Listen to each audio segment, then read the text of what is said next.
The Blast from Our Past Network. Hello, my name is Anna, and if you're into scary stories and creepy real-life happenings, then I think you will love my podcast. Let me tell you a scary story. Join me every week as I read to you stories of the paranormal that actually happen to ordinary people.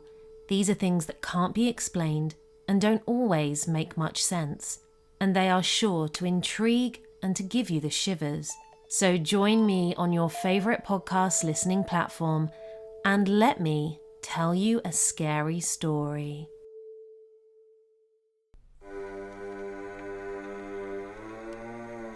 Lock your doors, close your windows, turn out your lights, for chills and thrills await you. It's time for Podcasting After Dark with your hosts, Corey Stevenson and Zach Schaefer. Stay with a friend, say your prayers as grisly ghouls close in to seal your doom. Tonight's episode, Aliens, Part 2, starring Lance Henriksen, Bill Paxton, and Jeanette Goldstein. All right, Bodhi, what are you waiting for? Breakfast in bed? Another glorious day in the Corps. A day in the Marine Corps is like a day on the farm. Every meal's a banquet, every paycheck a fortune, every formation a parade. I love the Corps. And Bodhi, do you love the Corps too? Yeah, I love the Corps. That's right, baby! We have a quick little review from Zach's son, Bodhi, who watched Aliens before Zach and I get into our breakdown of the second half of the film. But real quick, thank you so much to Brian, Patreon member Brian, for picking this as his top-tier movie pick. And if you'd like to be an executive producer of our show, then swing on over to patreon.com/podcasting after dark and sign up to the highest tier, and you too can do what Brian has done to us. And what did he do to us? He made us finally pick my favorite movie to review, Aliens. And as you all know, we recorded the first half because it's a beefy film, and we are covering the director's cut, and you guys have heard the first half. But like I said, before we kick off the second half, we have a special guest, Bodhi. My man, you have finally watched Aliens. So what did you think? I think it's a really good movie. It's my first rated R movie, so I'm very proud. Dude, I am very proud too. Your uncle is proud as well. So you'd never seen Alien. Did you know sort of anything about this going into it? I mean, besides what my dad told me, nothing. Okay. Oh, so it was all a complete surprise to you. Okay, so I guess we can break this up into a couple segments. First off, what did you think of the Colonial Marines? They're actually pretty cool. Their armor is sick. Yeah, how did you feel when a bunch of them got killed? That was crazy. Is that a little disappointing? A little. Because you liked them, didn't you? Because they were pretty fleshed out in such a short amount of time. Yeah. Do you have, I know it's only been one viewing, but do you have a favorite Colonial Marine character? No, I don't have. Not Hicks? No. He's not your favorite? No. Oh, wow. No. Okay. Bodhi, my favorite is Apone. Okay. Who's your least favorite? Do you have a least favorite? Drake. Oh, Drake? no. What? Yeah. Really? Why? Yeah. Because he got wasted? Yeah, he got wasted. Okay. Yeah, we interviewed him, by the way. I told Bodhi that, and he was like, oh, cool. Oh, cool. It's the same reaction everyone had when Burke says, we manufacture those, by the way. Bodhi, what did you think of, I know you said the armor, which it is also one of my favorite armors, cinematic armors. What did you think of the rest of the gear, like the drop ship and the APC, the little tank thing and everything like that? That was cool. Those, the aesthetics of the machines, on it, that was kind of cool. The way they looked and everything? Yeah, the way they looked. Nice. Did you have a favorite, the ship or the tank thing, or The tank thing was cool. Yeah. Yeah, the APC. That is cool with the gun on the back and everything like that. Bodhi did say it Yeah. looked a little bit like a Tesla Cybertruck. Cybertruck for a minute. Well, maybe Elon, stole a little bit of inspiration from that. But Maybe. here's the big question though, Bodhi. What'd you think about the aliens? Oh, the aliens were probably the best part of the movie. Whoa. Like that was like the whole part I was waiting for, like the queen alien at the end. Oh Yeah. man, what'd you think about her? Yeah, she is cool. Like Didn't you say at one point you're like, is that all she's gonna do, or where's the big like payoff with the loader? Because you knew about yeah, the loader. Yeah. And I Oh, said, yeah, it's coming. It's coming. Don't worry, it's coming. Yeah. Well, it's almost like the movie has like multiple endings to it. It's like you think that they end it when they get off the planet, but then boom, Queen takes Bishop, which is a fun chess term. Yeah.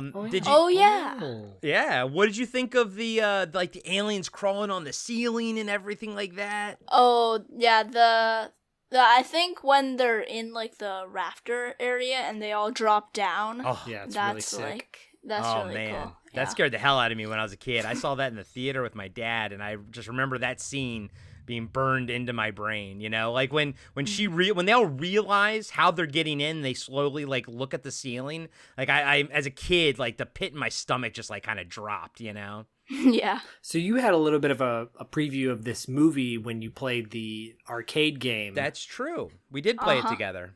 Yeah. We finished it, didn't we? Or did Yeah. it glitch out on us too? No, it glitched out on Corey and I. So. Yeah, dude. Me and Bodhi made it all the way to the Queen, and then it glitched out on us and Yeah. quit out. So for context, Bodhi and I, this is Zach. It's Zach, by the way, for everybody, because Corey didn't introduce me. Bodhi and I have this cool like Raspberry Pi that our friend gifted us, and it's got over 5,000 games or 3,000 games, like arcade, Nintendo, Atari, etc. And it has the Aliens game from Data East. I don't know who makes it. Daddy East or Tato. Yeah, I can't remember one of them. And it's a side scroller, but then also it goes like forward, like Contra, like the first person and or third person or whatever that's called. And we've played it a couple times. Or in Minecraft, it's F5. Oh, look at you, F5. So we played that, and so you knew about some of the aliens. But I got to ask you, Bodhi, what was your favorite aspect of the alien? Was it the like the plate over their head that covers their eyes? Was it the extra mouth in their the spring mouth, the mouth, or the tail, or the acid for blood? What part of the alien what makes did them you so like the cool most? to you? Yeah, I mean, the acid blood, I think, was a good part in the main story because it causes so many injuries, so you need to be very careful, when you're, shooting them down. Well, it took Drake out. The acid is what, he got splashed, all over with it. Yeah. He's And then, gone! He's gone! And then Vasquez got some on her foot, and then she couldn't, Yeah. move or anything, so... Mm-hmm.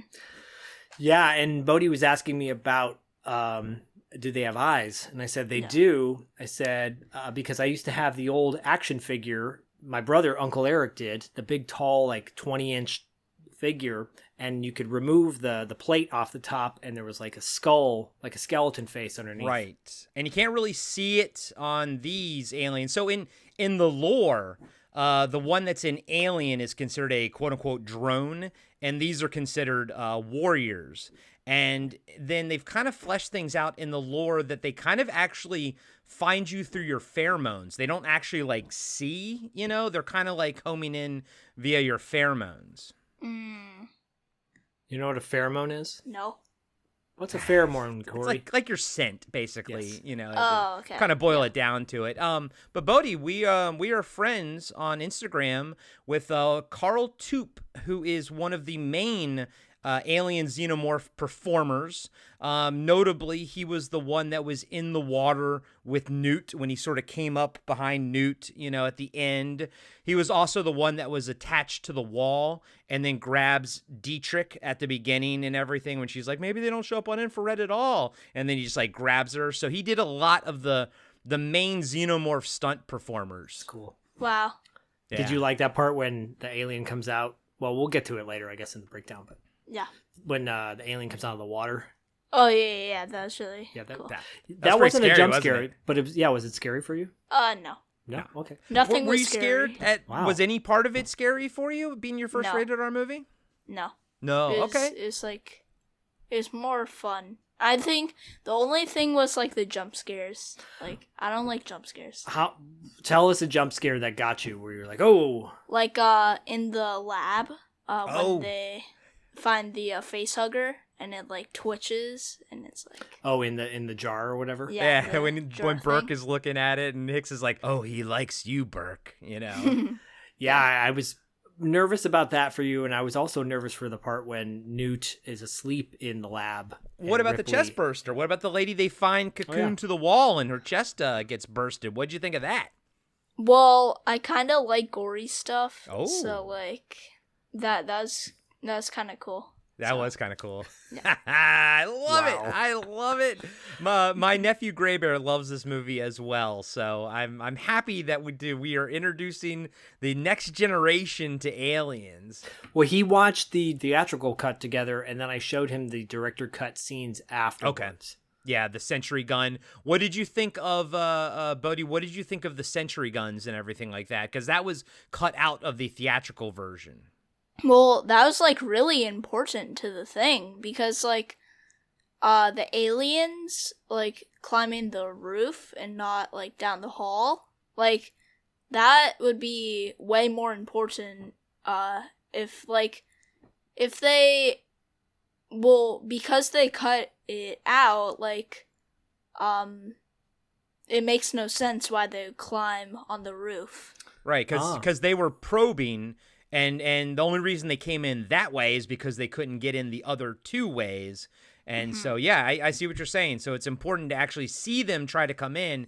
It makes them sneaking in a bit more, terrifying, actually. Yeah. Yeah. I was trying to explain some things to him about those deleted scenes, and that one in particular made a lot of sense why they should have left it in. Yeah. Yeah. And then the little small scene at the beginning, Bodhi, finding out about Ripley having her own like daughter and everything makes the whole Newt, her and Newt's relationship so much more impactful. Yeah, they also shouldn't have cut that out because it would make way more sense. Because like at first you wouldn't really get the whole situation if you haven't like really watched the first movie. So. Yeah. Oh, yeah. I mean, so, besides her being asleep for 57 years, and then you realize, that was a big part of it, too. What do you think about that scene where Newt and her family go off to check out the derelict crashed ship? Do you think that should have been kept in, or was it a good choice to leave it out? I mean, I don't feel like it's that important. It kind of spoils when you see Newt later on in the movie. Yeah. Yeah, I agree with you, buddy. I mean, a part of me likes to see what life on LV-426 looks like, but I agree with you. I think that scene could have been excised as well, which it was, obviously. Yeah. I think the sentry turrets and the 3 minutes of learning about her daughter, Amanda, is the two most, important things. Even if they kept the sentry turrets out, they should never have cut her daughter being, Yeah, we didn't even know in Alien, Bodhi, in Alien, we don't even know she has a daughter. So we're finding that information out for the first time in Alien. So I don't even know if it was something they even had in her backstory or anything like that, but it makes perfect sense, in the first movie. You got to understand, Bodhi, she was just a space trucker. She's a space trucker that gets turned into an action hero, essentially. Yeah. And in this, she really becomes an action hero. Yeah. Yeah. So, I mean, then question, Bodhi, what did you think about Ripley, our heroine of the film? I mean, the mother-daughter relationship with Newt is important, so I think Ripley made a very big role in the movie. I agree. So, yeah. Yeah, and the movie is kind of billed as, it's a war between two mothers, the Queen versus Ripley. It's basically mom versus mom, and it's two... And, I don't think that there's any inherent evil to the xenomorphs. They're just animals trying to survive. So really, it's two mothers fighting for the survival of their, even though Newt's technically not her offspring, it's her surrogate, daughter. And the movie pretty much boils down to that. It's two mothers duking it out at the end. Yeah. I'm glad that Hicks lived. For now. Wow. Bodhi. Well, I told him about 3, and I'm Okay. like, we don't need to watch part 3. Part 3 doesn't exist in my mind. This is it. Well, Alien and aliens. And so the thing is, with my headcanon, Bodhi, when I was your age, I had already seen Aliens, but then I was reading the Dark Horse comic books that came Which out afterwards. I told him about. I told him about that. I know, Zach, you have the first like miniseries that they did and everything, and one day I would love to cover them on the show. But Bodhi, I was reading stories about Hicks and Newt and Ripley for years before Alien 3 ever even came out. So my headcanon goes Alien, Aliens, and then the Dark Horse comic books. Mm-hmm. Bodhi wants to read those, so we will be reading those next. Yeah. Okay. All right. Well, then maybe we'll get your thoughts on those as well. But any final thoughts on your first rated R viewing of a movie? Do you feel like you can take on the whole empire yourself now? Do you can watch more rated R films? Maybe. I'll wait until I'm like 12. Okay, 12. that's fair. What's the next one you want to watch? Is there a rated R movie that's on your docket to watch? Terminator. Oh no. Yeah, buddy, yeah. Maybe we'll watch the TV version of that. Yeah, Terminator. Maybe Terminator 2 is the entry point because there's butts in Terminator. There's more of than butts. Butts in Terminator. There's a lot of butts. There's butts in Terminator. Maybe Terminator 2. Okay. Maybe Terminator 2 to be your entry point into the series. You know what? That would be fair.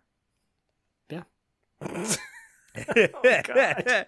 Well, I'm glad you watched it, buddy. I'm glad that. What are your final thoughts on it? What are your final thoughts on Aliens?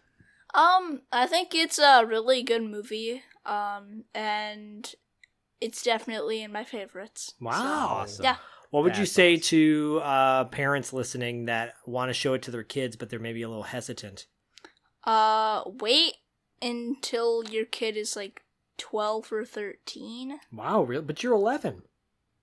Well, And I showed it to I my have- nephew when he was 8. I have a wicked mind. Wow. You have a wicked mind. I Oh boy. would partially agree with that. I think it's a creative mind. And Creative you mind. like monsters. A special mind. You like monsters of the alien kind or the supernatural supernatural kind. Yes. Yeah. I love it. I love it so much. Maybe Simon, your D&D master, can put an alien into your D&D campaign. Yeah. There you go. Okay. You know well, what? Yeah. What do you go You ahead? should put a facehugger in someone, and we have a time limit to get the facehugger out, or the person gets killed. now, Bodhi, they do make an Aliens board game that it's sort of role-playing-ish. There actually is... Okay, so there's the board game, but there's actually an entire role-playing system for Aliens. You can make a colonial, a Marine or whatever, and you can do entire D&D style campaigns, but in the Aliens universe. They have an entire rule system and everything. Cool. Yeah. If I was close to you, if I was nearby you guys, I'd start one and you and I would play it. Mm-hmm. Well, Yeah. he gets inspired by things that he watches or reads, so I would not be surprised if certain characters come back to life in your play. Or in notes form. Well, yeah, you've had Ripley and Hicks show up and aliens show up. They're all happy, Yeah. like with their arms around each other. Friends. They'll be back. Guys and gals, you heard it here from the mouths of babes. This movie is for the wicked minds out there. Yes. Wicked minds. Oh, what a wicked game you play, Bodhi. Oh, and, boy. thank you so Yes. much for jumping on here and giving us your review of Aliens. And man, it warms my cold, dead, synthetic heart to know how much you love this film. Yeah. Are you gonna stick around? You wanna stick around? I'm gonna stick around. Oh, you're Ju- going to stick around. Okay. I'm- Okay. Just All to right. listen. Just to listen. Sure thing. All right. Cool. Well, Bodhi, I might be cussing, so sorry about that. But Zach, I will not be cussing. are you ready to get in to the second half of Aliens? Let's get into this, but I gotta tell you, my feet are freezing. This floor is freezing. What do you want me to do? Fetch your slippers for you? Oh, could you, sir? Look into my eye. Fall in, people. All right.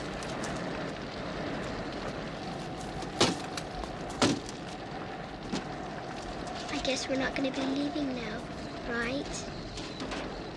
I'm sorry, Newt. You don't have to be sorry. It wasn't your fault.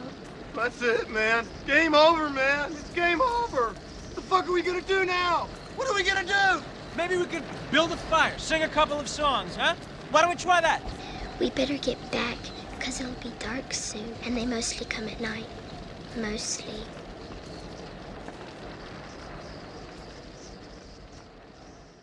Ripley, Newt, Burke, Hicks, Vasquez, and Hudson are reunited with Bishop back at Hadley's Hope Command Center. They are doing an ammo count of everything they could salvage from the APC wreckage. Hicks says, "We've got 4 pulse rifles with about 50 rounds each. That ain't so good. We got 15 of those M40 grenades." Newt reaches for one, but Hicks says, "Don't touch that. Dangerous, honey." Ripley asks about the only flamethrower that they could salvage. Hicks says it's about half full but functional. The good news is they have 4 of the robot sentry turrets with displays and scanners intact. I did note that Michael Biehn says robot. He just says robot, and yeah, he's not very tall, is he? I don't think so. Oh, we did meet him. I mean, he's about as tall as me or a little bit taller. Does that mean Sigourney also Weaver's very tall? Sigourney Weaver is very tall. Okay. Yeah.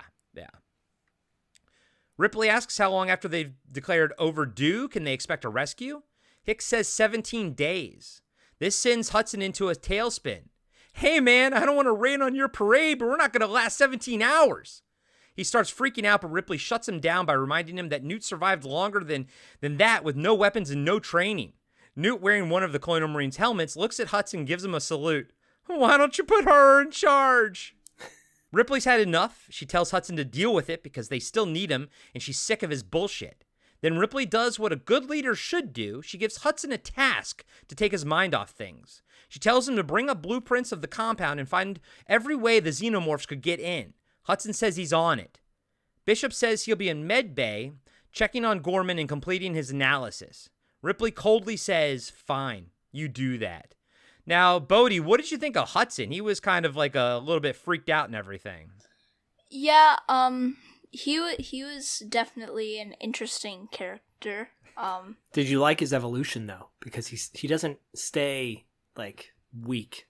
Yeah, I liked his evolution. I mean, I don't think we even needed him in the first place. Like, I'm just saying. Okay. Corey's face is like, okay. Duly noted. Again, from the mouths of babes. So, I showed Bodhi the deleted scene of Hudson doing his whole, like, we're talking about how great they are. Badasses and everything. Yeah, all that lame stuff. And then, all he's seeing is Hicks freaking out 90% of his time. And only the last 10% is when Hudson. And the last 10% is when you really see Hudson turn it on. Right. I wish we would have got a little bit more of that. It's not a complaint. It's just an observation. No. I think Ripley, Hicks, Vasquez, and Bishop wished they had a little bit more of that up until the end. You know what I mean? Right. Yeah. All right. So thus begins the introduction of the Century guns in the special edition. I still attest that cutting them out of the special, for the theatrical run is a masterclass in editing. Like I said last episode, they didn't just have to cut out whole scenes. You had to cut out pieces of other scenes to make it all work. And honestly, it's pretty damn seamless in the theatrical cut. I agree. And I agree with what Bodhi said earlier. Contextually, it really makes sense to leave that scene in to justify why they're coming up through the rafters, other than the door being welded shut. Right, which is what we have in the theatrical cut. All we know is they welded the door shut, and that's it. Yeah. Cut to some time later, and Hudson is showing Ripley what he found. There's a service tunnel from the atmosphere processing tower, where the hive is, to the main compound that the Xenos are using to move back and forth. Now that our survivors know where the bugs can get in, they figure out which doors and vents to seal and where to place the sentry guns. Hicks gives an order. "All right, people, let's move like we got a purpose." Hudson says, "Affirmative," and Newt chimes in with, "I-firmative." Bodhi, what did you think of Newt? Newt is, I feel like it wouldn't have been a bigger story without Newt, because Newt plays a pretty big role in the story. She's like the heart of the movie, if you think about it. Yeah. Yeah, because Ripley wouldn't have gone back for her. They just would have gotten off and flown away, and that was it. So, yeah. But then Queen would have been nuked. Yeah. That would have made for no third act or fourth act, if you think about it. Exactly. It's almost like you think it's the denouement, and there's another climax. It has like 2 climaxes. This is the first time, like in a film class I took, where the teacher was like, there's not many movies that do that more than a third act structure, like, with the climax being the end. This one had 2, and she cited Aliens as being one of the few movies that did that. And we've learned, because of Aliens, so many movies post that copy this formula. They try. Just because you think it's over doesn't mean it's over. Exactly. Cut to Hudson and Vasquez setting up the A and B sentries in the service tunnel that goes back to the hive. Hicks has the sentry controls with him in the command center. He arms the turrets, and Vasquez throws a barrel to test the guns. Once they know they work, Vasquez and Hudson seal the door to the tunnel. Later, we see Newt and Burke carrying boxes and rations while Hicks and Ripley reinforce one of the barricades. After they're done, Hicks gives Ripley a locator to wear on her wrist like a watch. With it, he can find her anywhere in the complex. Ripley smiles at him, and Hicks says, "It's just a precaution. Doesn't mean we're engaged or anything." They both chuckle, then get back to work. Bodhi responded, "Hey, yo." Hey, yo, sus. Yeah. Transition to sometime later, and we see the C and D turrets in one of the main hallways scanning back and forth. Cut to Ripley carrying Newt into one of the medbay examination rooms with a bed in it. She tucks the little girl in for a nap, but Newt doesn't want to dream because she has nightmares every time she sleeps. Ripley tries to convince Newt to go to bed by telling her that Casey, Newt's doll's head she's carrying around with her, doesn't have scary dreams.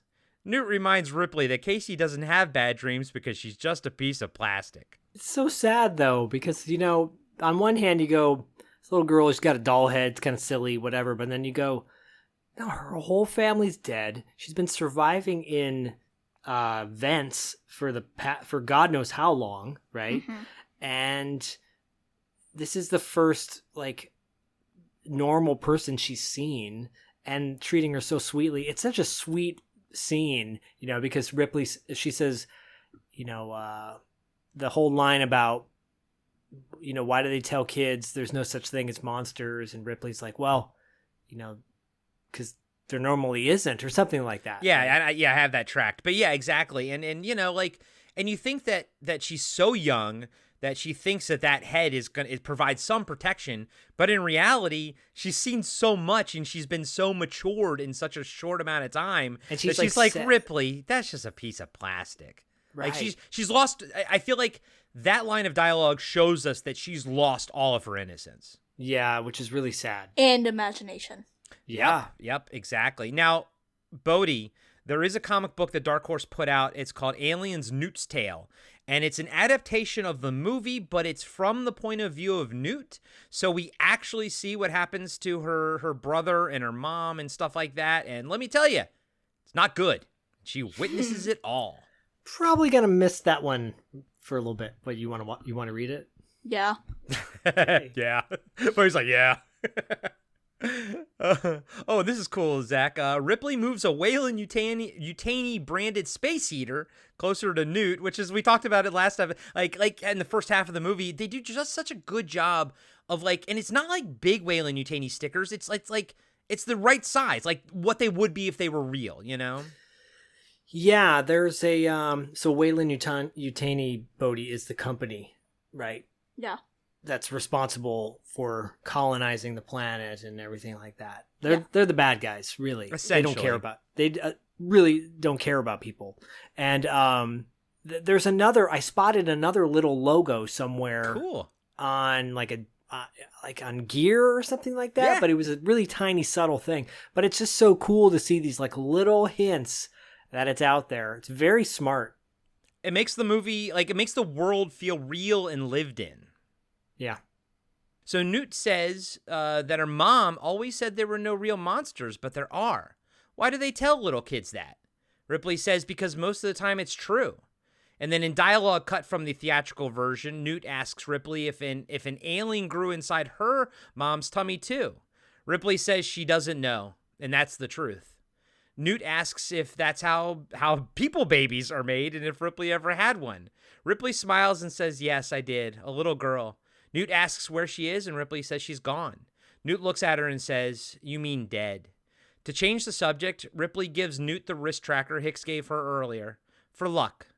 Ripley turns off the light and goes to leave, but Newt won't let her. Ripley says she can see Newt from the camera on the wall. Ripley says that she promises never to leave Newt. She crosses her heart and hopes to die. But she didn't stick a needle in her eye.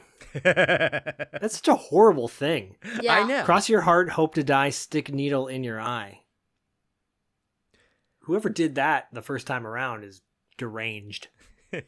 And I feel bad for the first person that stepped on a crack and then their mother's back just broke immediately. Yeah. Wow. They're just like walking along the sidewalk. Oh, what does this do? Ah! Their mom goes, ah! Oh, that is a wicked mind you have there. Maybe we will be watching Terminator. I don't know. Cut to another part of MedLab, and Ripley is looking at Gorman, who's still unconscious. Bishop tells her that the alien's blood oxidizes after the creature's death, completely neutralizing it. Vasquez and Hudson are also in the room. Ripley doesn't think that bit of information is particularly helpful, though. They need to know what they are dealing with, mainly who's laying the facehugger eggs. Bishop doesn't know, maybe something they haven't seen yet. Cut from the theatrical version, Hudson suggests that they are like bees, and maybe there's one badass female that runs the whole show. Ripley doesn't comment, but she does tell Bishop to destroy the specimens once he's done studying them. Bishop says that Mr. Burke gave him explicit instructions that they were to be kept alive in stasis for return to the company labs. I'm going to get Bodhi's thoughts on Burke in 1 second. Let me do the part where she confronts him. Cut to Ripley confronting Burke. He says the 2 specimens are worth millions to the bioweapons division. Now, if you're smart, we can both come out of this heroes, and we'll be set up for life. Ripley thinks Burke is crazy. How is he supposed to get them past ICC quarantine? Burke ponders, how can they impound it if they don't know about it? But they will know about it, Burke, from me. Just like they'll know that you were responsible for the deaths of 157 colonists. Burke tries to feign ignorance, but Ripley presses him further. You sent them to that ship. I just checked the colony log. Directive dated 6/12/79, signed Burke, Carter, J. You sent them there and you didn't even warn them. Burke keeps talking in circles as he tries to defend his actions. It was a bad call, Ripley. A bad call. Ripley slams Burke against the wall and tells him he's going to go down for this. As she's walking away, Burke says he expected more from her. Well, I'm happy to disappoint you. So, Bodhi, what did you think of Burke? Did you think he was going to turn out to be a slimy POS? Well, just saying, like, Burke is evil. Like, yeah. That's, like, cold. Yeah. He's cold. Like, I feel like... What's he care about? Money. Yeah. Like, yeah, so. That's it? Yeah, that's it. Did you know that Burke, the actor that plays Burke, was also in Stranger Things? Oh, really? Yeah, he's one of the doctors at the lab. Oh. Mm-hmm. Wow. I think it was like in last season or something, yeah. It was like in season 2 and then in season 4. Yeah, like he skipped back. a season or something, yeah. Yeah, but he, the one with Sean Astin's character, was it, his name's not Bob, is it? It's like... No, it's Bob. Is it Bob? Yeah, it's Bob. Yeah, so Bob, he helps Bob survive. Oh, yeah, that guy. Yeah, that's him, yeah. He was also in Beverly Hills Cop, too. Yeah, Bodhi's never seen that. That's an R-rated movie. It's a very R-rated movie. Very R-rated movie. But this scene is so important because Bodhi said, I said, do you know what that means? And I said, that means that they would be like basically, they'll get to that exposition. They'll get to that explanation later. Yeah, pretty much. But yeah. I don't think anyone would be making it home alive except for Burke and whatever xenomorphs erupted. And then he probably wouldn't make it home alive either. No, probably not. Because that thing will just break through whatever and it'll kill everybody on board. Yep. Pretty much. As Ripley leaves medbay, an alarm goes off, and she rushes back to the command center. Hudson and Vasquez arrive, and Hicks tells them the xenomorphs are coming through the tunnel. They watch the ammo count for the sentry guns A and B drop rapidly as the faint sounds of gunfire echoes in the distance. Once the guns are empty, Ripley, Hicks, Hudson, and Vasquez sit and listen to the bugs pounding on the pressure door. Bishop radios them that he has more bad news. They meet Bishop by one of the windows looking out at the central processing plant. Just then a huge plume of plasma shoots out of the emergency venting. Hicks calmly asks how long till it blows. Bishop says 4 hours, with a blast radius of 30 kilometers, equal to about 40 megatons. Ripley asks why they can't shut it down from here, but Bishop says that the dropship crash caused too much damage. An overload is inevitable at this point. Hudson starts panicking again, but Vasquez tells him to shut up.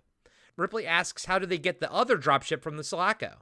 Bishop says they would have to take a portable terminal and patch directly into the colony's array on the other side of the compound.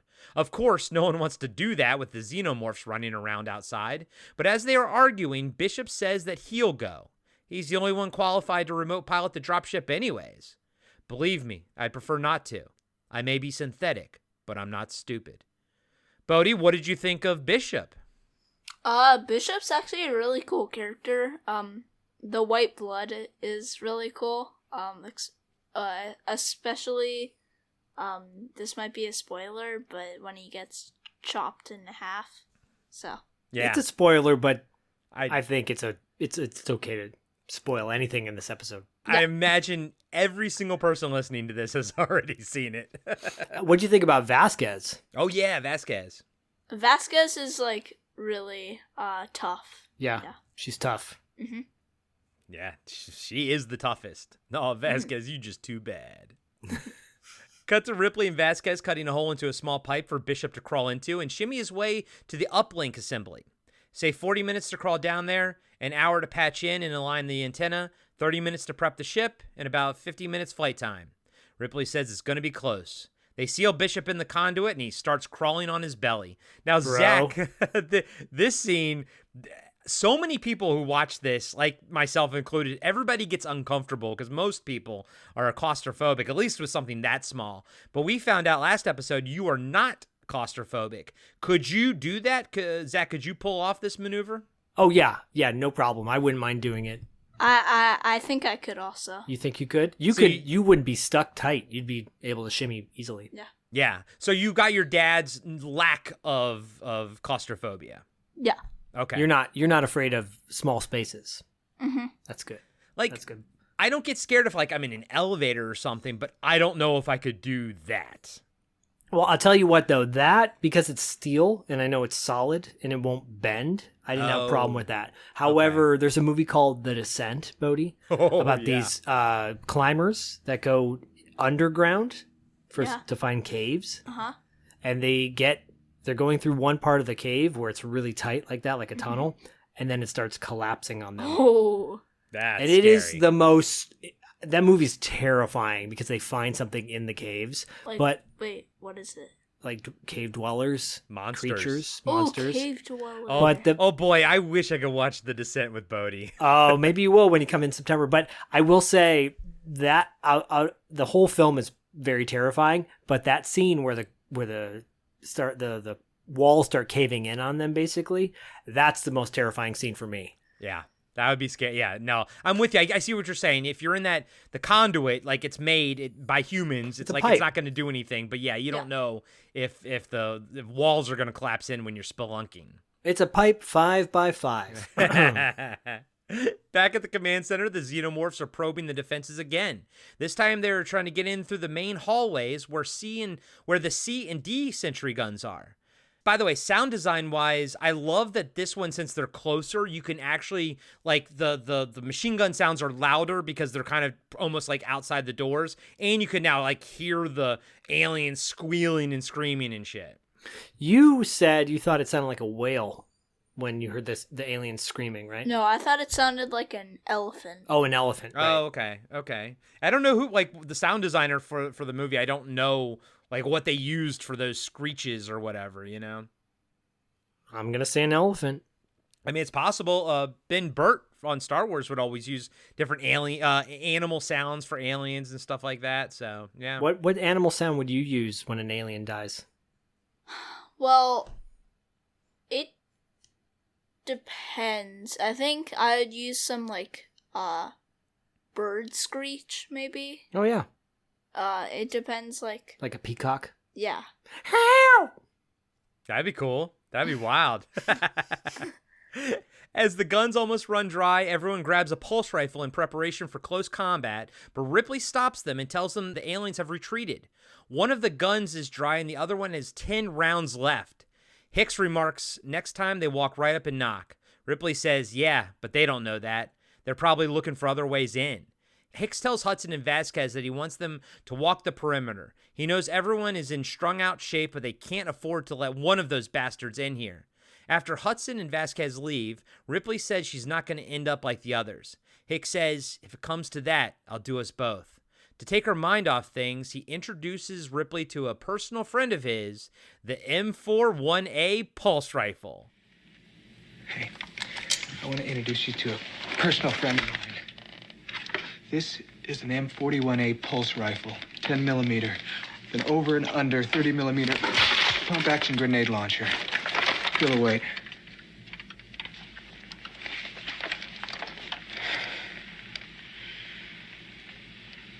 Okay, what do I do? Pull it in tight here. All right. Lean into it. Mm-hmm. All right, now it will kick some. All right, when the counter reads 0 here, you... I press this up. That's right. All right, get another one in quick. Slap it in hard. Right. You're ready to rock and roll. What's this? That's a grenade launcher. I don't think you want to mess with that. You started this. Show me everything. I can handle myself. Yeah, I noticed. So, Bodhi, give us your thoughts on the pulse rifle now. What do you think of it? Does it look cool? Does it not look cool? Does it sound cool? Does it not sound cool?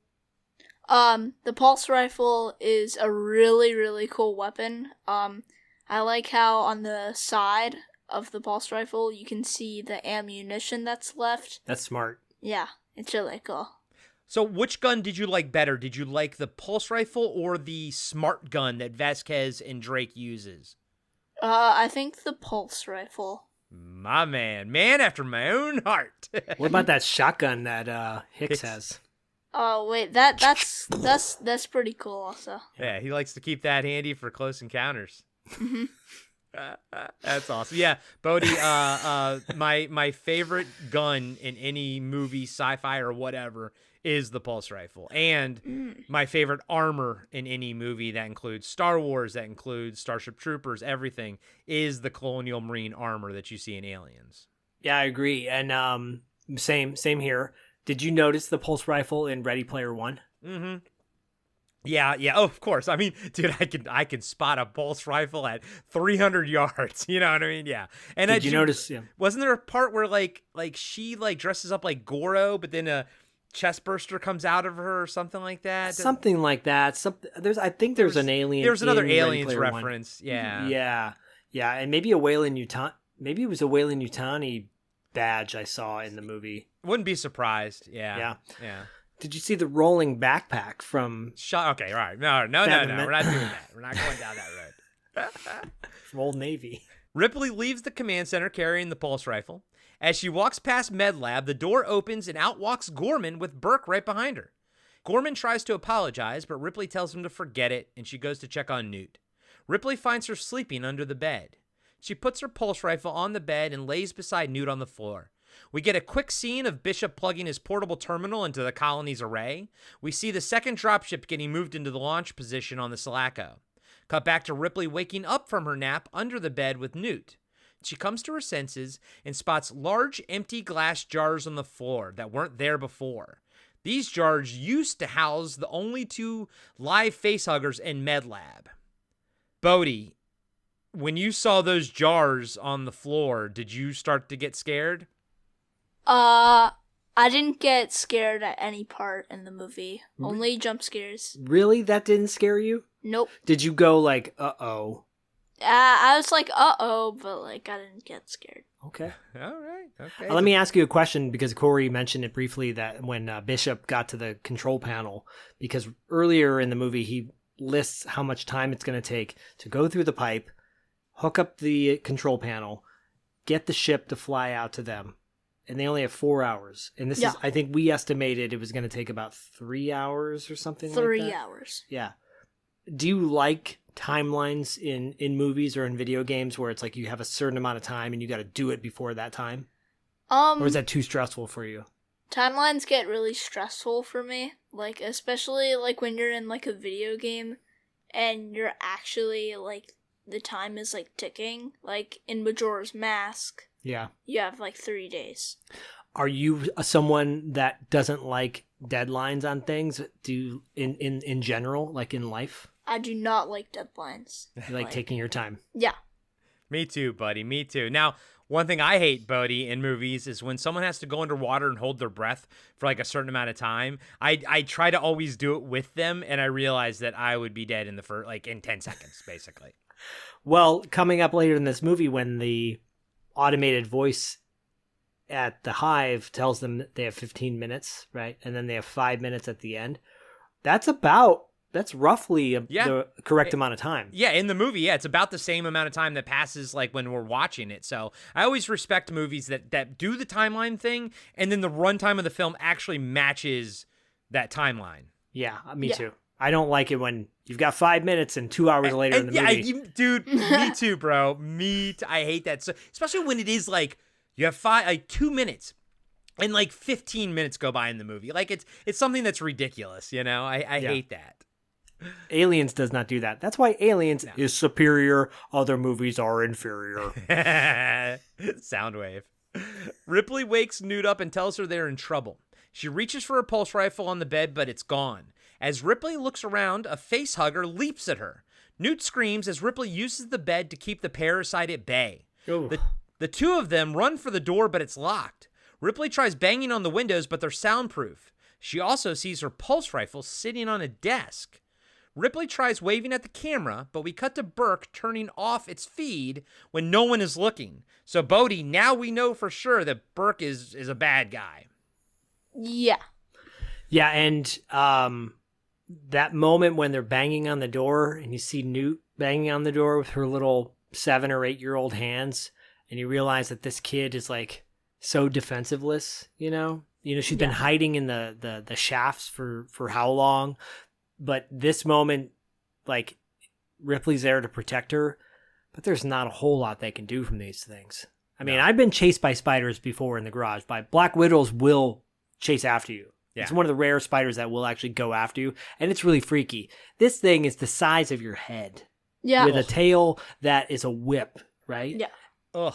I don't even want to touch it. You know what I mean? Like, I'm sure, and I bet it like feels like skin too. Ugh. Yeah, and it's slimy, so it's slippery, and then, it the minute it gets its tentacle or its tail around your throat, it can tighten it and snap it if it wants to. Yeah. Oh, it's just so many emotions going into this scene. I love this scene. This is one of my favorite scenes of the movie. Me too. It's so intense. Ripley tries breaking the glass with a chair, but it doesn't work either. She uses her lighter to set off the smoke alarm. See? Smoking saves lives, everybody. Wow. No. No. The Marines see the alarm and rush to MedLab. As Ripley and Newt are waiting to be rescued, one facehugger leaps on Ripley, wrapping its tail around her neck. Another one tries to get the jump on Newt, but she pins it to the wall with a table. Outside the room, Hicks tells Hudson to shoot the window, then he dives through, shattering it with his body. Hudson immediately helps Newt while Hicks and the rest try to pry the facehugger off Ripley. Hudson shoots the shit out of the xenomorph, thus beginning his redemption arc. Hicks and Gorman eventually get the facehugger off Ripley, and Vasquez sends it straight to hell when they toss the Xeno aside. As Ripley is gasping for air, she says it was Burke.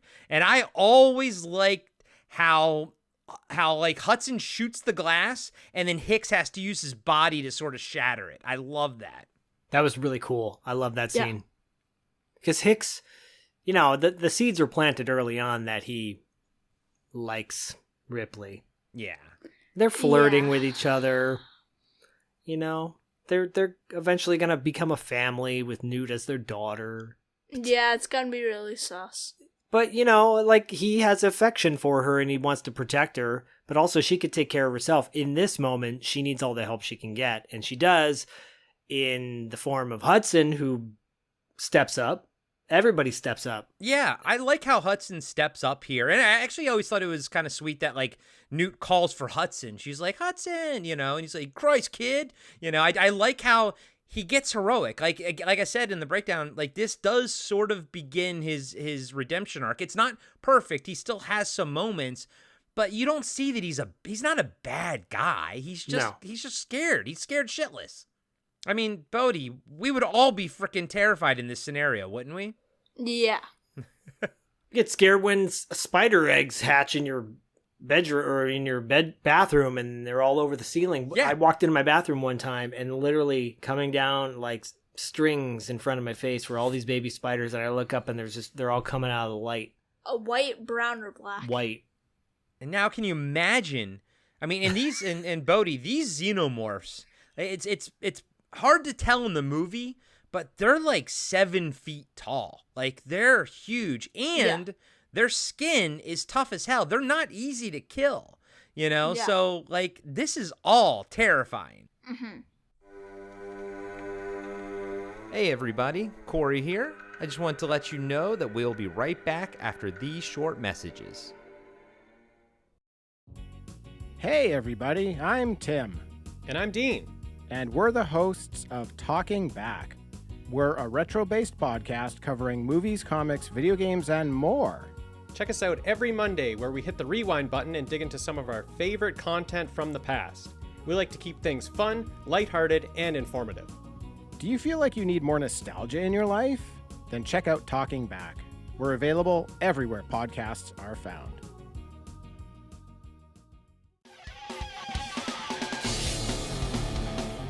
Have you been wondering where's the beef?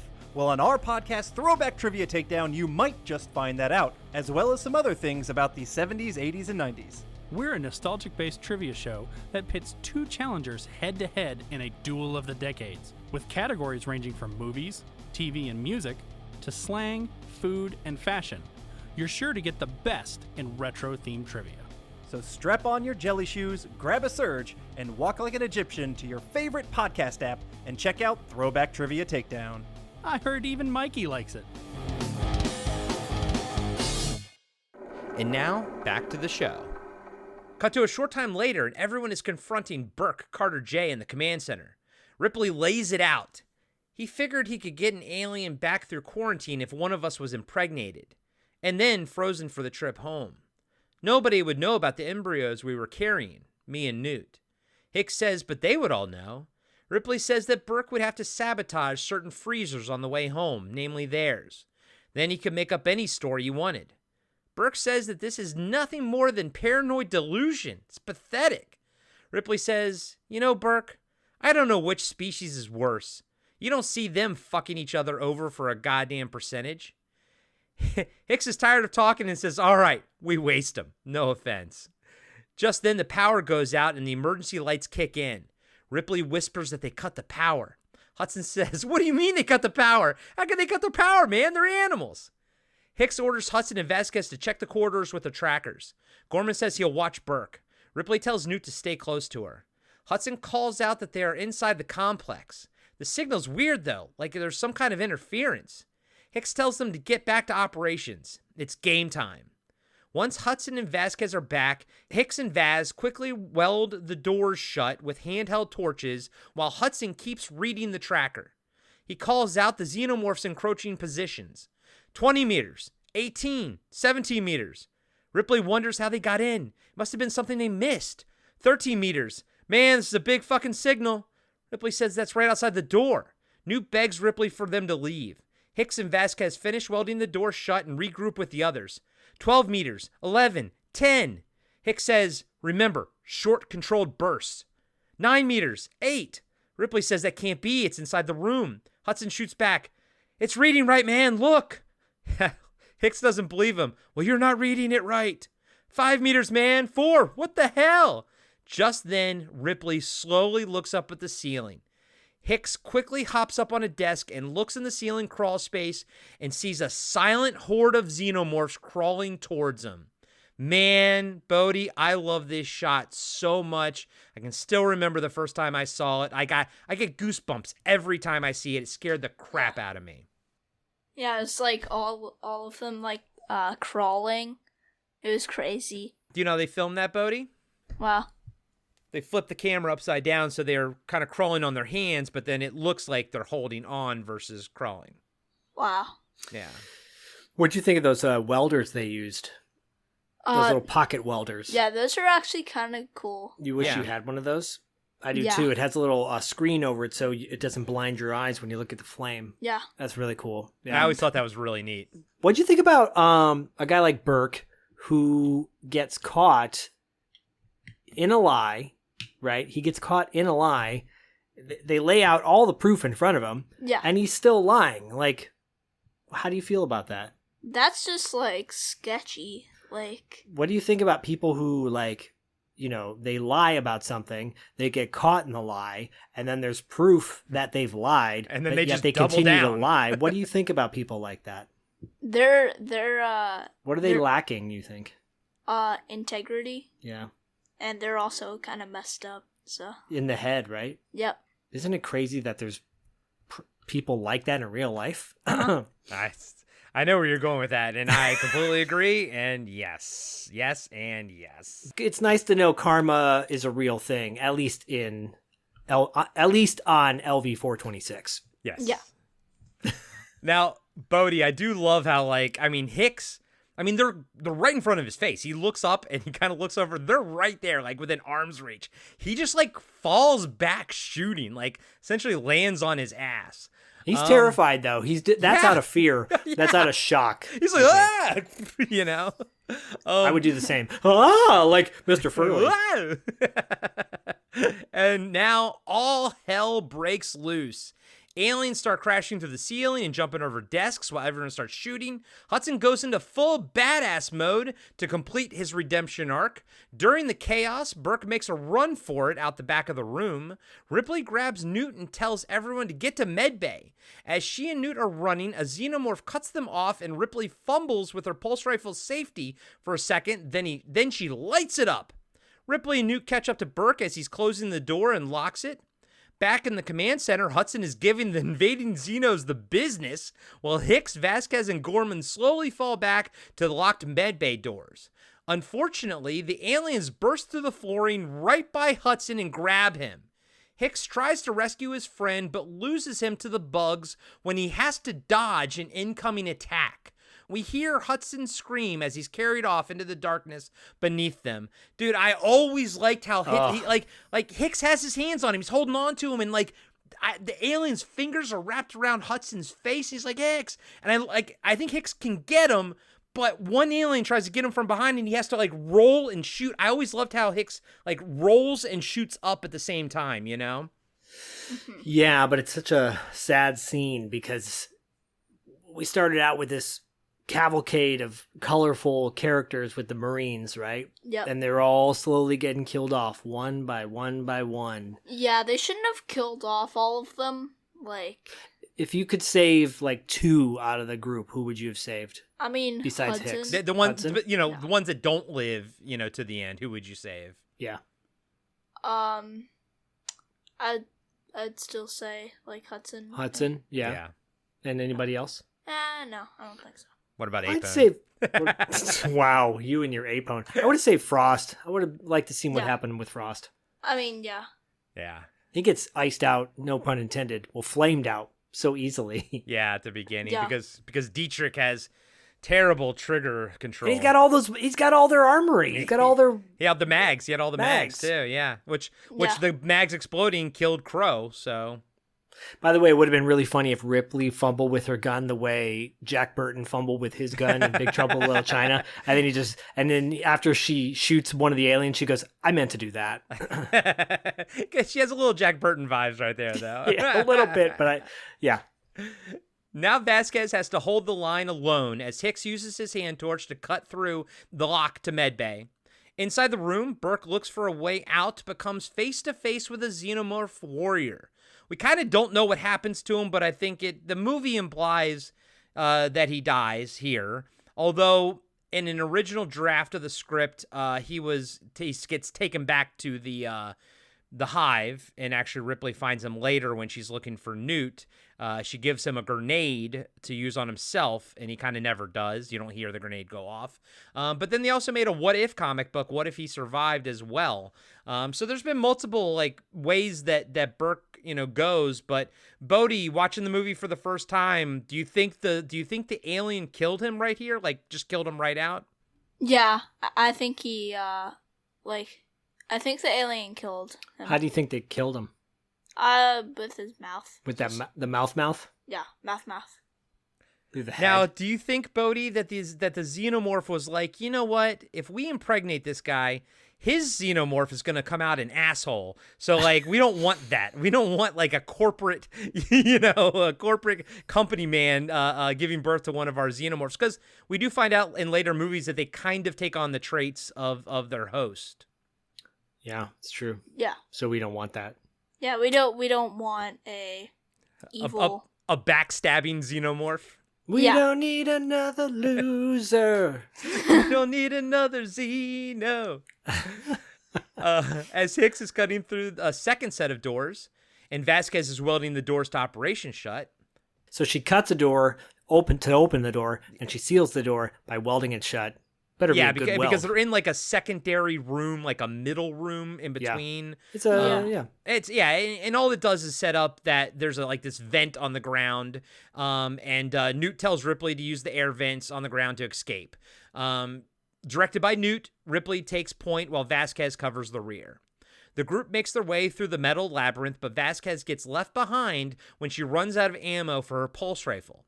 She pulls out her Smith & Wesson Model 39 semi-automatic pistol and gets up close and personal with a sneaky Xeno trying to grab her from above. Vasquez jams her foot in the creature's head, pinning it against the wall, then shooting its fucking face off. Sorry, Bodhi. Bodhi's like, I'm used to it by now. Now, real quick, the close-up shots of the actual foot against the alien head, that's actually Gale Ann Hurd's foot. The close-up shots were pickup shots. They obviously shot all the stuff with Jeanette Goldstein as Vasquez and everything, but Bodhi, a lot of times when you make a movie and you get into the editing process, you realize you're just missing shots that you just didn't think of in your head, and they have to go back and add them. Those are called pickup shots. So when they first filmed it, they had the actor playing Vasquez, doing all the stuff, and they realized we really need a close-up shot of the foot. It just works so much better with it.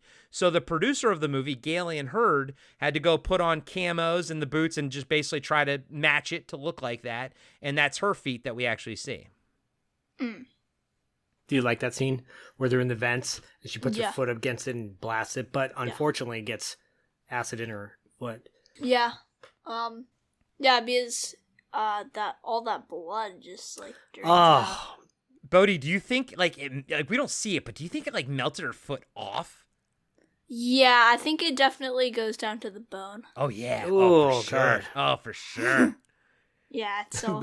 As Bodhi laughs. I mean, it's a good defense mechanism to have, wouldn't you say?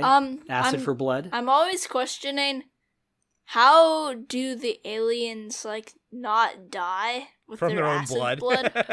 Good question. Well, their body's basically made out of armor, Yeah, pretty much. Yeah, exactly. I mean, Bodhi, you can see why the bioweapons division would want to get their hands on this. Think about what you could do if you could train these things, or if you could somehow figure out what their armor, their skin was made of, and you can synthesize that for armor for your soldiers or something. You know? You could rip off their plates and use them as protection. Exactly. Right. Exactly. And if you're stuck in a jam, all you would have to do is cut your finger and put a little acid on a lock or something to get yourself out. Yeah. Yep. Also, problem solved. Their bone probably is acid resistance because of their blood. Every part of them are acid resistant. Yeah, so you would have access to basically a material that was now acid resistant. Like Wolverine. Ooh. Yeah, pretty much. Yeah. Do you hear that? Good call. Sneak. That's the ticker in Bodhi's brain going wild right now. I love it. Unfortunately for Vasquez, and soon Gorman too, the acid burns her leg and she can't regroup with the rest of the team. Gorman goes back to rescue her, but they choose to go out on their own terms instead of letting the aliens use them for breeding purposes. The two hold a live grenade together, and Vasquez says, "You always were an asshole, Gorman," right before they blow up, thus completing Gorman's redemption arc. So, Bodhi, what did you think of Gorman? He kind of started out as an a-hole, but kind of redeems himself at the end. He's the guy in charge of the whole crew who kind of botches it at the beginning. You remember he gets upset with Ripley when she drives the tank. He's like, "What, Ripley? What are you doing?" Yeah, he gets a redemption. Yeah. And have you noticed, like, I kind of never really picked up on any, like, I mean, obviously I knew all these things, but when you're breaking the movie down and you're sort of noticing these things, it's like, yeah, actually, except, like, Burke is the only bad guy, because any of the characters that kind of were either annoying or a little bit of an a-hole, they redeemed themselves at the end, Hudson and Gorman and everything. So really, it's just Burke that's the a-hole. Yeah. Yeah. By the way, those grenades look like a little CO2 canister. They do. I actually wouldn't be surprised if that's what they used as them. But yeah, they do look like that. Yeah. Like you would put that in a, air gun or something like that? Yeah. The force of the explosion sends Newt falling down a shaft to the lower levels. Hicks and Ripley use the tracking device to find her. Unfortunately, she's in waist-high water underneath the flooring. Hicks uses his hand torch to cut through the metal as xenomorphs close in on her position. Just before the Colonial Marine can kick through the last bit of flooring, Newt is grabbed by a xenomorph and taken back to the hive. Again, I love that shot of Carl Toop coming out of the water behind Carrie Henn, down there. I like how he doesn't like rise up like a person. He rises up with his arms up, sort of. It's very alienish, Well, what do you think about that scene? Because I didn't tell Bodhi about this scene at all. I try to keep big moments, under wraps. I didn't tell you about them. Yeah. So Bodhi, they're rushing to get her. You got the sound. You know that the aliens are closing in. You can see it. You can hear it, but you can't see them with your eyeballs. But they can see it on the tracking device. Everything is building up, trying to get there, and then poof, she's gone. What did you think about that? That was definitely a cool moment because it rises like suspense. So were you surprised that the alien was going to rise out of the water like that? No, because I feel like that was about to come. Okay, you expected that. Yeah. Were you surprised how that it just didn't pull her underwater, but it just kind of rose and she turned around and screamed? That was definitely a good thing they could have they added. Yeah. Because it raises more suspense, what happened to Newt? What happened? Right. And, for context too, Bodhi's mom could not sit through this movie at all. She was too scared the entire time. She's never seen it. Yeah, no, I suspected that. I assumed that Kristen did not watch this with you guys. And that scene where Newt goes into the vent and is hanging there and they're trying to grab her. Oh my God, it still gets me to this day. I know. Still gets me. Because they're so close, you almost have her and then she slips out of the jacket. Oh my God, this movie is, 40 years old practically. It'll be 40 next year. And it is wild that it doesn't feel cliched or like it's been done before. It feels like 100% original, 100% still suspenseful. So good. This whole sequence is one of my favorites. And when Hicks is trying to cut that grate, right? Yeah, and he's it so starts close, stamping on the metal to try to get it to move. Yeah, and Ripley's like, "Come on, hurry up!" And he's like, "I'm almost there." I know. Oh my God! It's because you're like, there's only so much anyone can do. I saw this at this point probably almost 8 years ago or more, maybe 10 years at the Hollywood Forever Cemetery. That was actually only the second time I've ever actually seen it, in the theater, sort of, I guess, on a big screen. Oh, cool. But yeah, at the Hollywood Forever Cemetery, and man, it plays like it's new. Everyone screamed when they're supposed to. Everyone cheered when they're supposed to. This movie just, it's timeless almost. Yeah, it's timeless. Ripley tells Hicks that Newt isn't dead, and he says he believes her, but they gotta go now. The two of them make it to an elevator, but just as the door is closing, a xenomorph tries to get in. Hicks shoots it, but is splashed by the acid blood. Ripley helps him get his armor off as it melts, but he's still pretty banged up. Bodhi, can I tell you, 100% of the time, all the time, when I get into an elevator and I hit the door if I have to hit the door to close, I'm always wet. I'm ready for a xenomorph to just shoot in like this. Yeah. You want to know another fun fact? What? I don't ride on elevators with Corey. I mean, here's the thing. You never take elevators in like an apocalypse type space because like you just can't trust them. Like Can't trust that the power won't turn off or something. Yeah. I agree with you.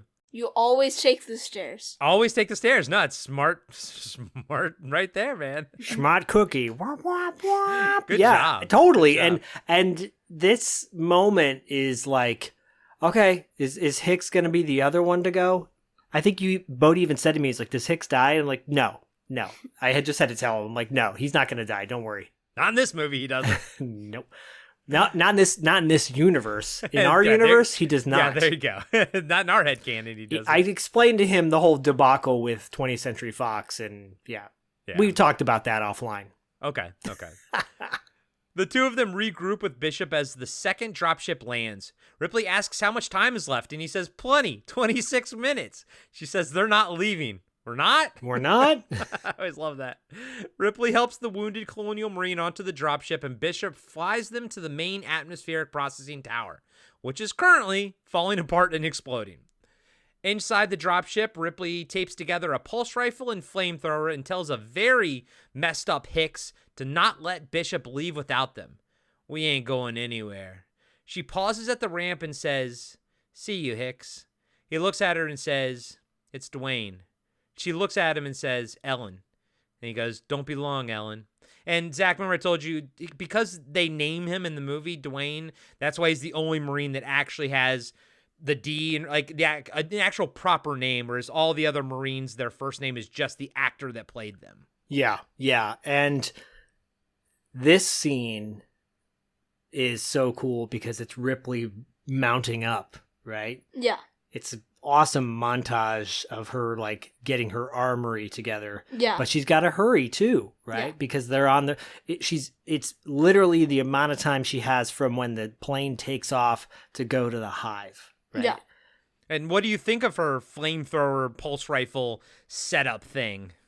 Combo. It's really cool.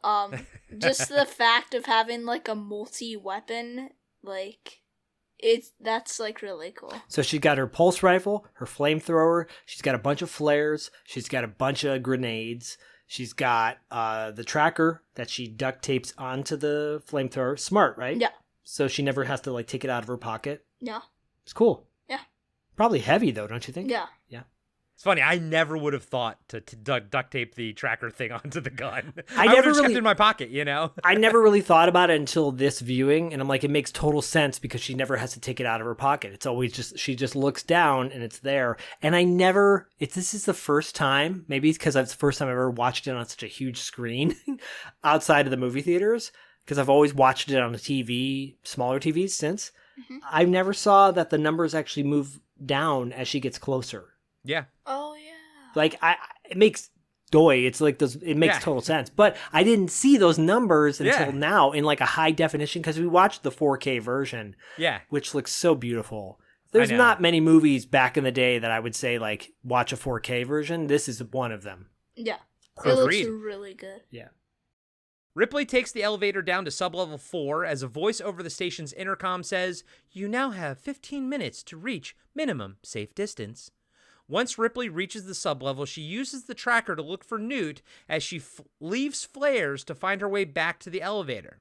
Ripley eventually finds the source of the signal, but the watch is just sitting on the ground sans Newt. Gut-wrenching. She eventually hears her surrogate daughter scream and rushes to save her from a facehugger. Ripley rips Newt out of her cocoon. And like I said, in earlier drafts, I think she was supposed to come across Burke cocooned, and he kind of begs for his life. And I think she sees the empty facehugger next to him, knowing that he's already been impregnated. She gives him a grenade to like kind of, take care of yourself, pal. And you never hear it go off, so he was probably too scared, coward to do it. Too a coward, yeah, and also too,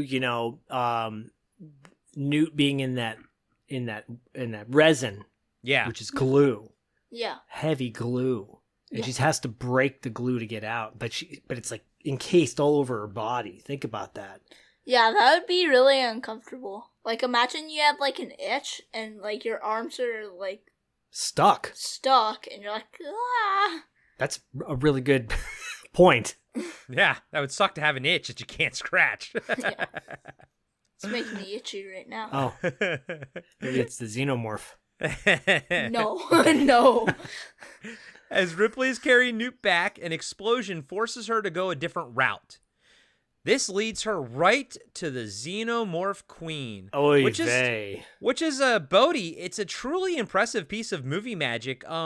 Like with the Jabba the Hutt maquette in Return of the Jedi, there are literally multiple actors stacked on top of each other inside the Queen, like moving, like one actor's moving like one arm, the other actor's moving like the other arm and everything. This isn't CGI, man. This is like, they really built this and everything. So like, how did this like hold up? Bodhi, you've seen so much CGI at this point. Would you rather see CGI or would you rather see practical effects like this? I would rather see practical effects just because it's so impressive how they're doing it. And I feel like CGI doesn't take as much effort as like practical effects. And what do you think about her look versus the standard alien look? The giant egg sac that's attached to the Queen Alien was kind of weird, but like the fact that the Queen Alien is like way bigger than like the smaller like soldiers, aliens. yeah. And what do you think about her big like headpiece? It's very wide. Yeah, it's very wide. Is she menacing looking to you? Do you think she's like menacing in a cool way, or? Yeah, she's menacing in a cool way, but like I was thinking when I was watching it, I was like, that could also, like, that menacing piece could also be, like, bad. Because, like, you could get stuck in some areas. It's only so far she can go. Yeah. Because she's got such a big head. Yeah. Head, pants, no!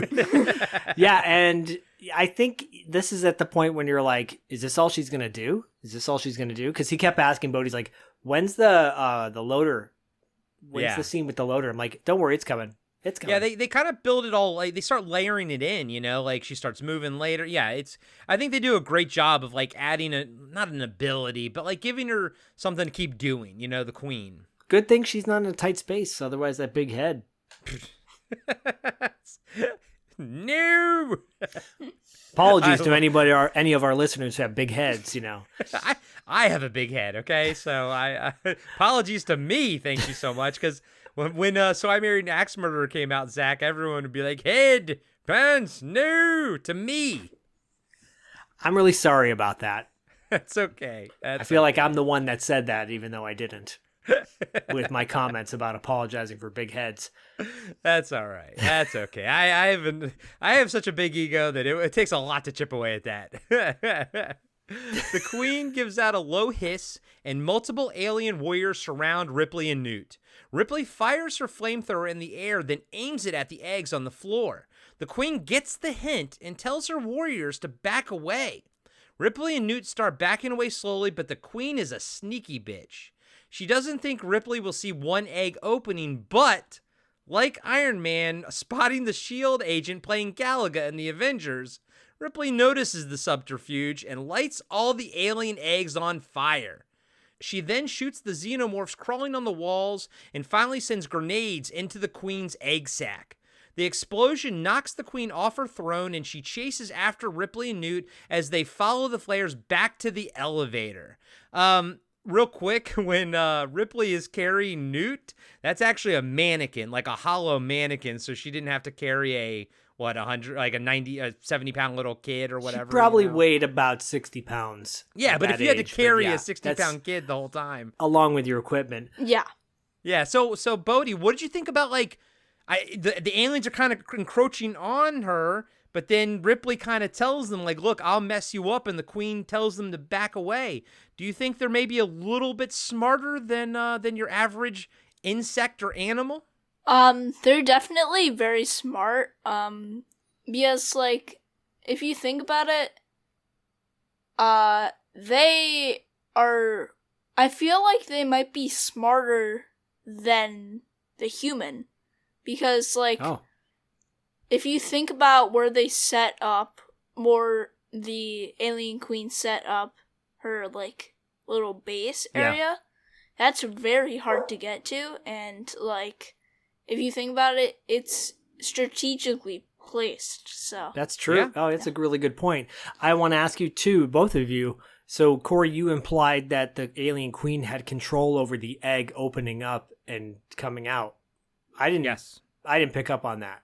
Yeah, I think she controlled that the way she controlled the warriors and told them to back away, kind of. She kind of looks at them. I think she was the one that was like, "Hey, you, open up," that little egg. Oh, really? Yeah. Okay, because I took it as it was an accident, and then that's when Ripley's like, "Oh no, you shouldn't have." But then I was like, "Well, but that she didn't have control over that." So when Ripley starts killing everything, I'm like, "No wonder the Queen is mad," because she literally that is funny, because if you look at it from the point of view of a serendipitous accident, then yeah, Ripley's the jerk in this scenario. I, ever since I was a kid, took it as, the movie showed us that she can communicate to the two warriors.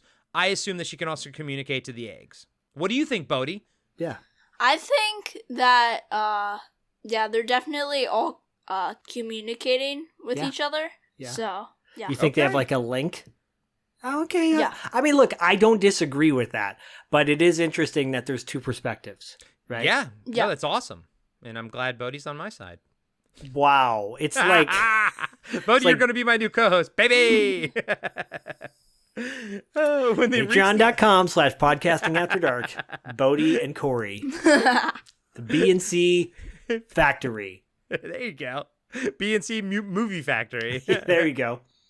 When they reach the elevators, the one Ripley took down has gone back up, so she presses the buttons for both of them. The elevator arrives just as the Queen reaches them, and Ripley and Newt ride it back to where the dropship should be. As they ascend, the second elevator arrives, and the Queen looks at it.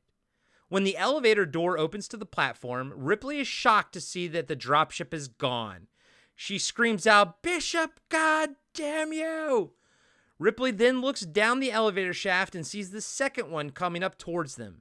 She holds on to the Newt mannequin as the atmospheric processing tower is exploding all around them.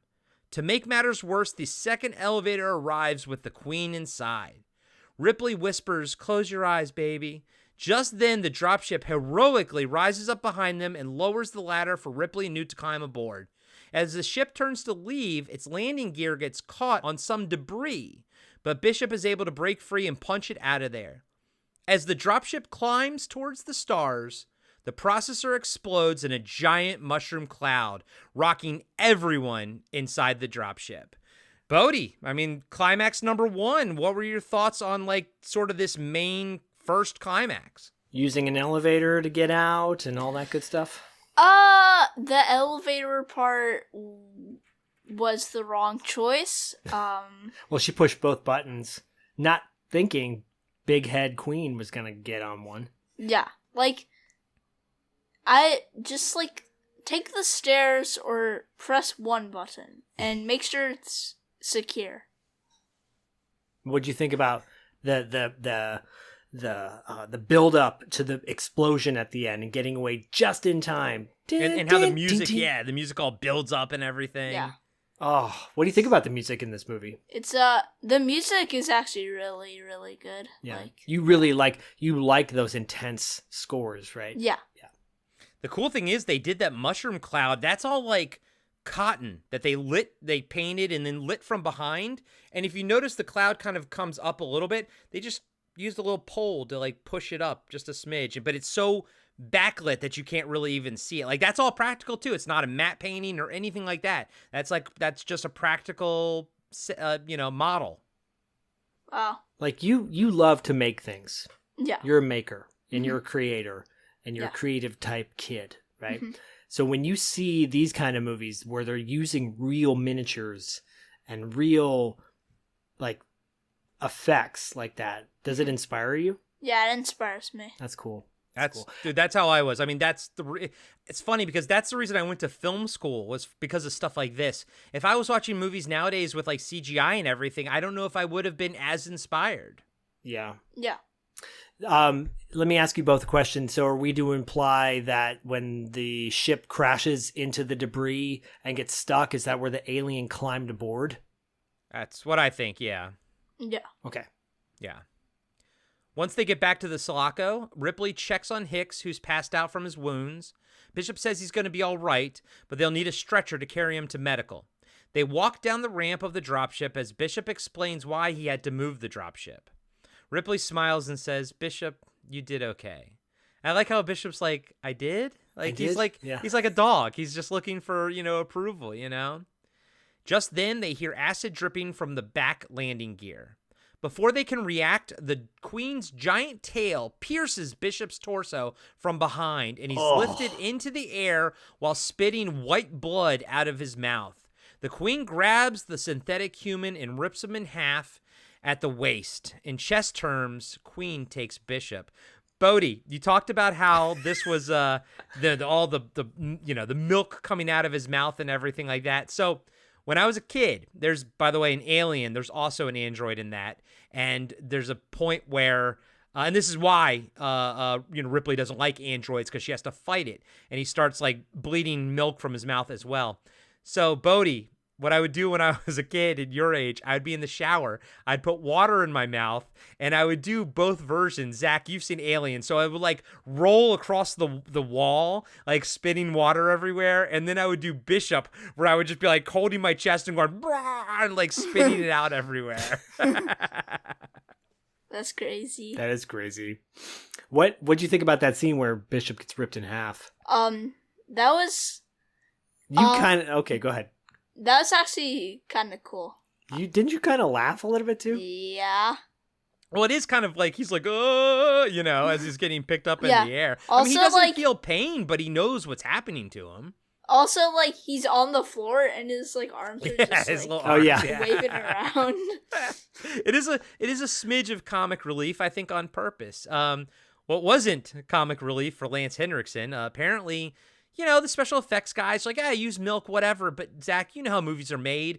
It's all hurry up and wait. So like hours went by and that milk was sitting on set under the lights and everything. Ooh. And Lance Henriksen got violently ill from the soured milk, essentially. The special effects guys felt terrible. They didn't mean, for that to happen. It just sort of happened. But Lance Henriksen's gone on record saying, like, no, it's okay. I used it in my performance. But if he looked a little pale in, like, sort of the later stuff, it's because I think he had incredible food poisoning at that point. Well, he's lucky he didn't get sicker. Yeah. Wow. Bodhi, have you ever had food poisoning before? No, I don't think so. No. I hope that you don't experience it for a long time. Knock on wood. He's, yep. We're good. Good. But that scene where the one time you went to Sizzler? Oh, the one time I got food poisoning. I got food poisoning at Sizzler. Yeah, that's the one time I got serious food poisoning. I'll never go back to Sizzler again. Yeah. God, I hate food poisoning. I love that scene though where the acid drips down in the ground and you're like, "Oh, snap. Here we go again. Here we go. This is the climax." Yes, here we go. Ripley tells Newt to hide in the floor while she makes a run for it. The Queen gives chase and smashes into the heavy door as Ripley closes it. The Queen goes back to looking for Newt as Bishop's upper half can only watch. Just when the Queen has Newt dead to rights, Ripley opens the bay door and is standing there in the power loader she used earlier in the movie. "Get away from her, you bitch!" Now, Bodhi, how cool was like that shot with the light was from behind her and everything, and she's like standing there, like it's crazy, man. Like everyone freaking cheered in the theater when this happened. Yeah, it was definitely a crazy scene. Because like this basically mech suit is like super like souped up, and it's really cool. Yeah. I mean, people love the power loader, but when you think about it, in the Aliens universe, it's just a forklift. Like, it's just a piece of, equipment at a construction site. But when we're watching it, it's like, it's the coolest thing in the world. Yeah. We watched a video, a guy made one, a real one. Yeah. That's that guy made it. That's awesome. I mean, Bodhi, there's a lot of people out there who this is also their favorite movie of all time, and and know a lot more than I ever will about it. She's the queen though is like, it's so wild because she's got to be 10 feet tall. Yeah, at more least. like 12. Yeah, 12 feet tall. Yeah. And this front loader, she's pretty protected. So now Ripley has been through everything at this point. Yeah. And nothing separates the love of someone if they have the love of a child or a pet or whatever. Yeah. When you go into protection mode, you become like the ultimate warrior. Yeah. Yeah, Bodhi, both your father and your mother would do exactly the same thing to keep you alive. Agreed. And what that is now an epic clash between two badass mothers, essentially. But it ends with Ripley dropping the queen down into an airlock. Now, I know I skipped over most of the fight and everything, but how cool was it, Bodhi, when like the queen's mouth would come out and Ripley had to kind of like dodge it and everything like that? Yeah, inside of like the thing. Did you like that scene? Yeah, it was a cool fight scene. It's interesting because we're so used to everything being fast now, right? Yeah. Fast fighting is like, because everything's CG, right? You think of, we love the Avengers Endgame and all that, but everything's like fast, bam, bam, bam, bam, bam. This is like punch, kick, punch, block. Like, grab. But it's real. Like, it feels real. Yeah. As real as it, can feel. Like I said, the two mothers have an epic clash that ends with Ripley dropping the queen down into an airlock, but the creature is no slouch. She grabs the power loader as she falls, sending them both crashing down. As Ripley tries to climb out, the queen grabs her foot, so our heroine decides to open the airlock door from there and hold on tight. As the air in the Sulaco is violently sucked out into space, Bishop's upper half grabs Newt and holds on to her, thus completing his heroic arc as well. I think he's had a few though. Him going through the tunnel, him bringing the ship in, him not leaving them and coming back.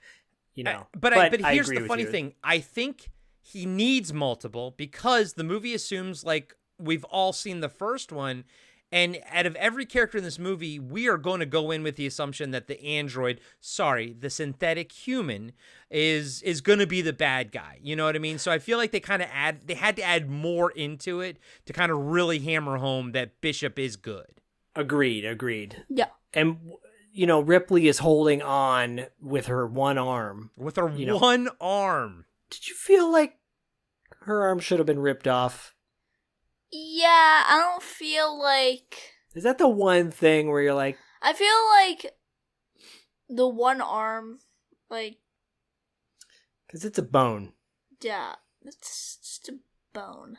Yeah, no, I'm with you, Bodhi. This is the one moment in the film that has suspension of disbelief. You have to kick it into full gear because I do think, 100%. You have... My God, yeah, like that thing is like 12 feet tall, like with the tail, probably 15 feet long, weighs probably as much as an elephant.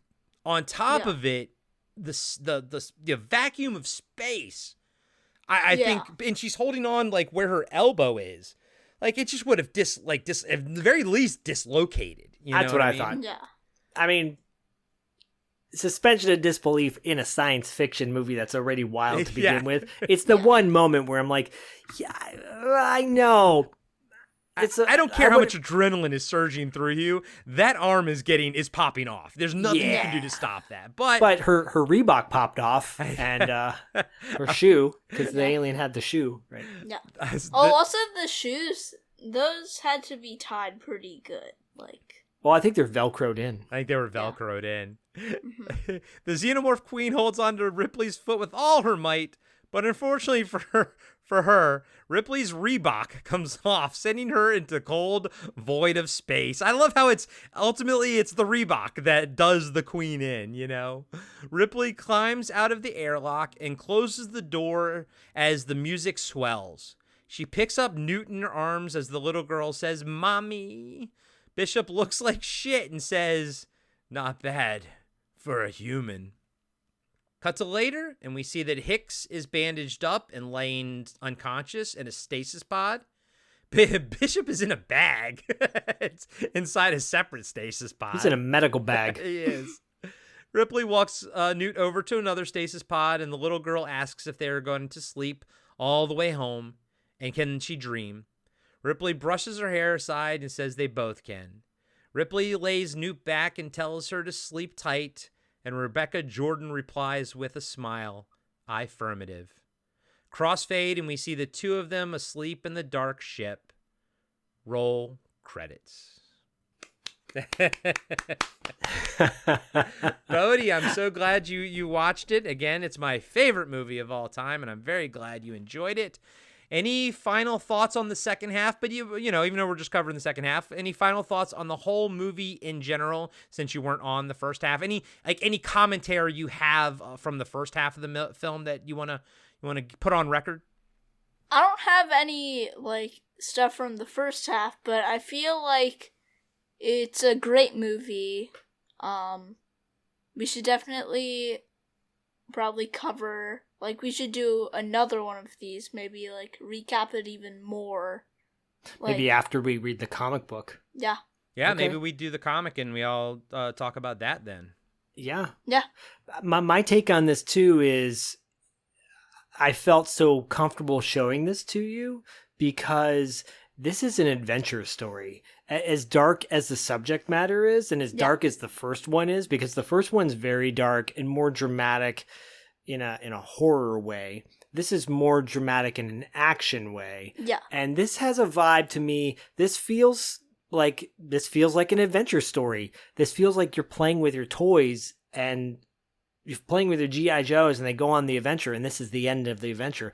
From the music and the swelling and everything, obviously there is a threat throughout this whole thing and people do die and it is very sad. But there's also a quest type story to this too. So I don't know if that's making sense, but it definitely feels lighter. It feels lighter in tone, where when it's over, it's I could breathe, versus the first one, when it's over, you're like, oh yeah, but it's still very bleak. This one feels like, okay, no, this is it. There's closure. Yeah. Zach, this is the first time I've ever actually analyzed all the director's cut stuff. And I think, again, we talked about it before. I think moving forward, obviously I'll watch both versions all the time. It's nice, watching the theatrical cut, knowing about Amanda Ripley. You already have that in your head. I think that and just the Century Guns are the things that I miss the most. There's actually a lot of other stuff that, while I'm tracking it and breaking the movie down, I realized I'm I don't know if we actually needed all of this, in it. And I get it. This is James Cameron's preferred version, but I don't know if it's 100% my preferred version now. Well, maybe what we'll do is we'll watch the director's cut down the road, Bodhi, and we'll get your take on that one as well, the full version, because we watched the deleted scenes, but when you watch the movie with those scenes in it, it's a different experience. Yeah. Yeah. What do you think, Zach? Do you think that the director's cut is I know it's required viewing, but which version, just for funsies, just pretend, Zach, that you don't have 3 podcasts to watch movies for and everything. Just pretend that you have free time to watch movies for fun. Which version of it of Aliens would you watch moving forward on the reg? I don't know. I think the theatrical version there's a nice pacing to it. And then I think because I showed Bodhi the theatrical version. That's the version we watched together, and I thought this is flowing really nicely. Yeah. We watch long movies. This kid has sat through 3-hour-long movies. He has no problem doing that. I don't know many kids his age that can do that. It's very amazing and commendable. Yeah. And the only time we paused is because I had to go to the bathroom because my bladder's as thin as a paper bag. But that being said, this version, the theatrical version, moves really nicely. So I'm going to get back to you on Wrap Up After Dark if we watch the director's cut in between this time. And then I'll discuss my feelings. Maybe Bodhi will join as well. Yeah. Yeah, when I showed my nephew Gray Bear, I showed him the theatrical cut, again, for the same reasons. I think it's paced a little bit better. And then also, and I told him, I was like, look, buddy, there's actually a director's cut there with more stuff to it to kind of give him something to, explore on his own if he would like to later. Zach, this is pretty much our end of July. So what you got going on $2 late fee in August?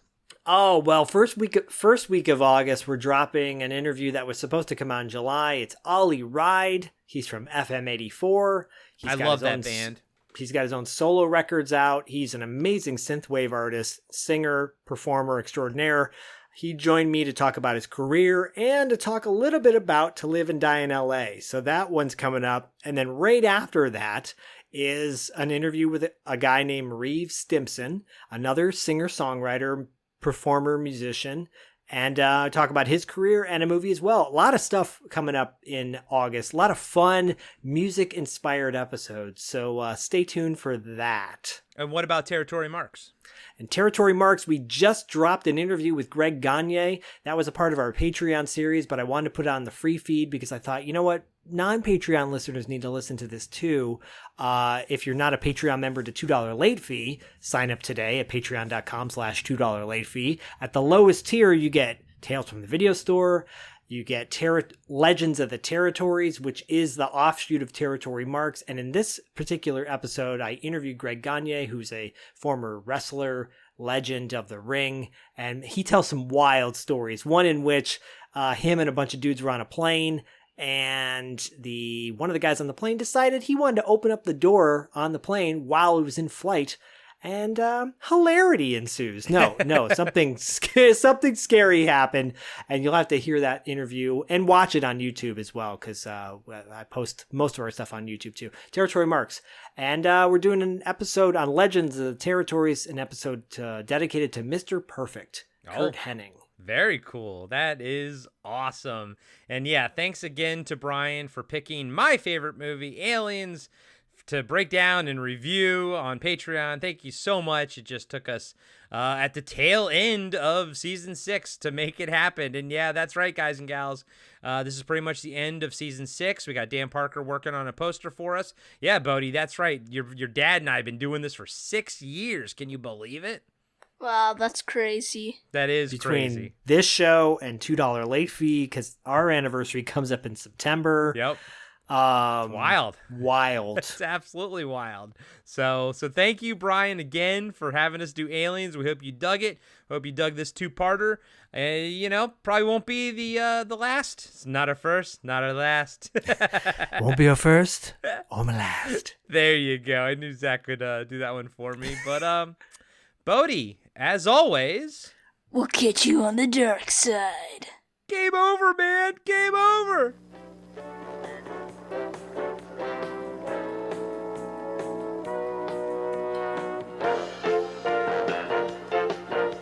Be sure to subscribe to Podcasting After Dark and give us a 5-star rating on iTunes. Support Podcasting After Dark on Patreon. Follow us on Instagram and Facebook at Podcasting After Dark. And visit us next time for another installment of Podcasting After Dark with Corey Stevenson and Zach Schaefer.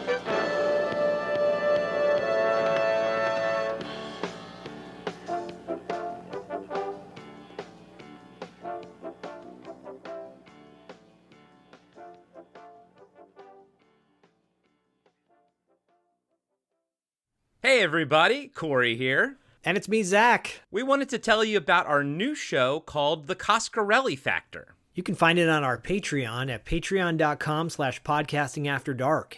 The Coscarelli Factor covers every single film that Don Coscarelli has directed. And some other little bonus features in there too, like maybe the music videos he directed as well. That's right. You can find all the episodes under the Auteur de Force tier on our Patreon page. Like Zach said, that's patreon.com/podcastingafterdark. And if you sign up today, you will get access to the complete Carpenter Factor series, where Zach and I went through every single movie that John Carpenter directed, from Dark Star all the way to, well, all the way till the end.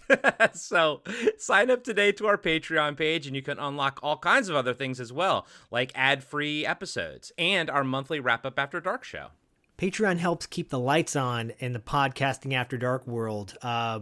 It gets pretty dark out there at night, and all your support keeps us from getting too scared. And thank you to everyone who's signed up to our Patreon page. We really appreciate it. And as always, we'll catch you on the dark side.